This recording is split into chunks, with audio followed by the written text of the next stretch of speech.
Yes, ma'am. All right, to the Middle East now, where more than 1.5 million people have been displaced from the Gaza Strip following the October 7th terrorist attack that sparked the war between Israel and Hamas. Now, in a new Wall Street Journal op-ed, two members of the Israeli Knesset are calling on the West to take in Gaza civilians as refugees. Danny Danon is one of the authors of that piece. He's a senior member of the Likud party and the former Israeli ambassador to the UN, and he joins us now from Jerusalem. Thank you so much for joining us this morning.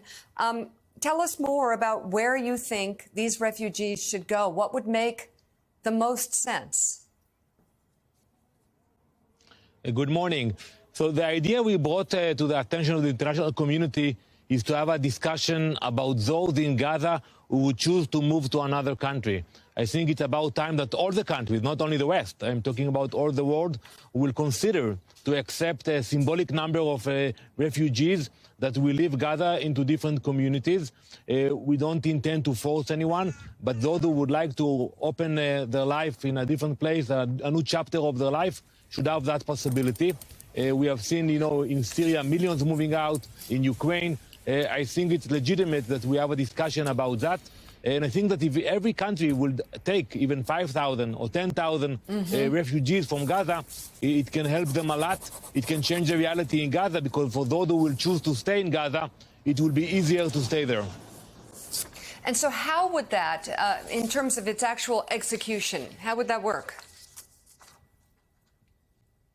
Well, I think you need the goodwill, first of the people in Gaza, and I know that there are many that want to move out of Gaza. Unlike many citizens of the world, they don't have the ability to do so, and you need the willingness from countries to accept limited number. And I know, that people are not eager to accept refugees from the Middle East. But when you look at the numbers, even if a country will take 1,000, 5,000, and it adds up, we have 192 countries in the world, then you can actually help many families in Gaza to move out of this place. It wasn't easy to live in Gaza before the war. It will not be easier after the war.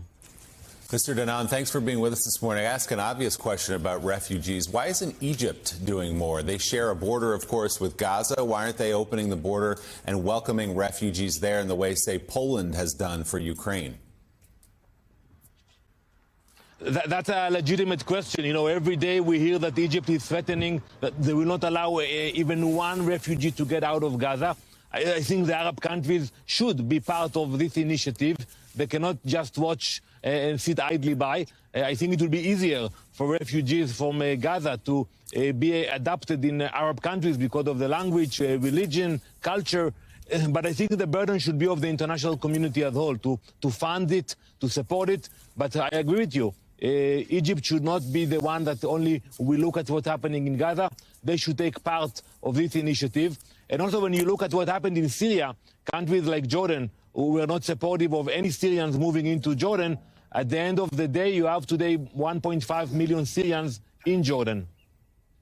Mr. Danon, lastly, yesterday the Israeli opposition leader said that he did not believe Prime Minister Benjamin Netanyahu was in a position now to still lead the country at a time of war because of what happened on October 7th.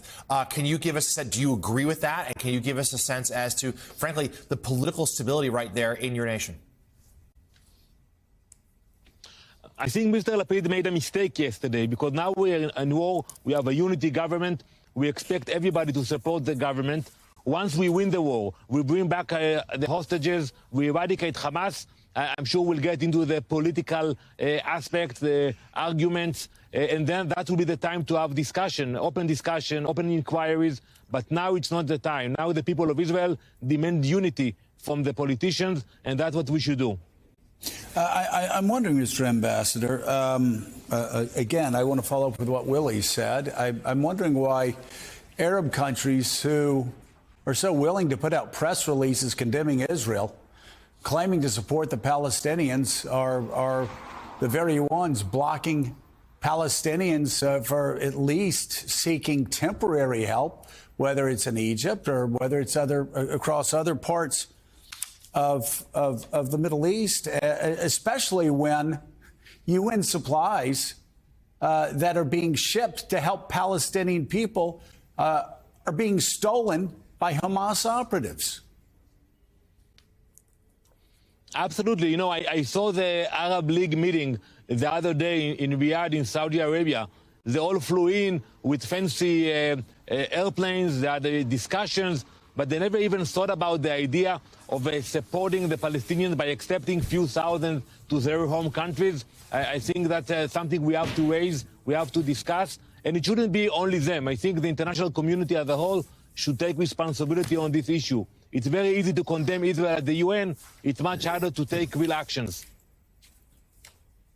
All right, the new piece is online now. For the Wall Street Journal, former Israeli ambassador to the UN, Danny Danon, thank you so much for joining us this morning with your thoughts and analysis. Thank you.